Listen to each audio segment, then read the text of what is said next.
वित्त मंत्री प्रणब मुखर्जी ने बजट पेश कर दिया, लेकिन इस बजट से आम लोग तो निराश हैं ही, उद्योग जगत में भी उत्साह देखने को नहीं मिला है। दादा ने आयकर में थोड़ी राहत दी, लेकिन सर्विस टैक्स का दायरा बढ़ाकर लोगों की चिंता बढ़ा दी। हालांकि प्रधानमंत्री मनमोहन सिंह के मुताबिक बजट से महंगाई कम होगी और सरकारी घाटा कम होगा, लेकिन विपक्ष ने बजट को महंगाई बढ़ाने वाला बताया है।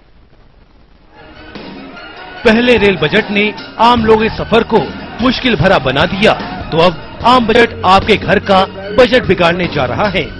वित्त मंत्री प्रणब मुखर्जी ने सर्विस टैक्स का दायरा बढ़ाते हुए आम लोगों को महंगाई का बड़ा झटका दिया है। बजट प्रस्ताव में 17 चीजों को छोड़कर बाकी चीजों की सेवाओं पर टैक्स लगने जा रहा है।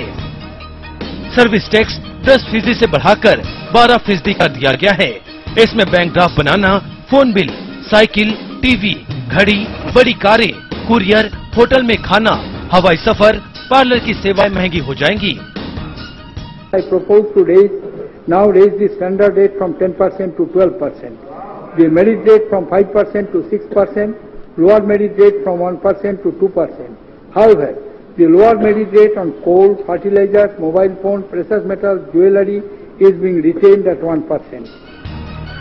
हालांकि प्रधानमंत्री मनमोहन सिंह मानते हैं कि दादा ने आम लोगों का बजट पेश किया है, इससे महंगाई कम होगी और सरकारी घाटा भी कम होगा।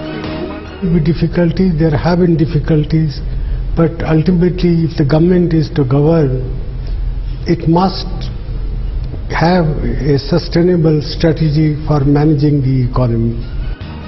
बात आयकर की करें तो 2 लाख से 5 लाख तक की आमदनी पर महज 2000 की छूट दी गई है और 5 से 10 लाख पर 20%, तो 10 लाख से ऊपर पर 30% के हिसाब से टैक्स देना होगा।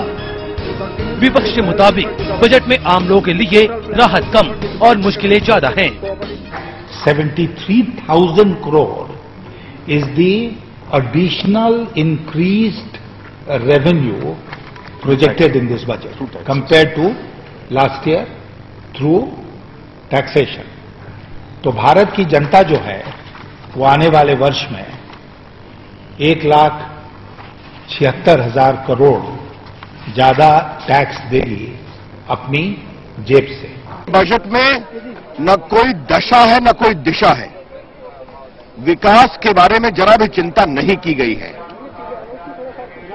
ये एक प्रकार से राजनीति में सर्वाइवल बजट है। This budget is completely will be completely ineffective to turn around the economy that we see at the moment. अगर वो किसी इंस्टीट्यूशन को मदद कर रहे हैं तो उसमें भी बिहार दिखाई नहीं पड़ा। अगर बुनकरों की सहायता करनी है तो उसमें भी बिहार दिखाई नहीं पड़ा। मतलब किसी चीज में कुछ नहीं। इसलिए मैं तो यही कहूंगा कि हम लोगों के लिए निराश करने वाला बजट है। बजट में निवेशकों को थोड़ी राहत तो जरूर दी गई है, लेकिन कॉर्पोरेट टैक्स में कोई बदलाव नहीं करके उद्योग जगत को भी बड़ा झटका दिया गया है। केवल 1 करोड़ से कम कारोबार करने वाले लघु और कुटीर उद्योगों को ऑडिट कराने में छूट दी गई है। गौरतलब है कि उद्योग जगत ने दादा से बजट टैक्सों में भारी कमी की मांग की थी, लेकिन आम लोगों की तरह ही उद्योग जगत का चेहरा भी उदास है। समय के लिए ब्यूरो रिपोर्ट।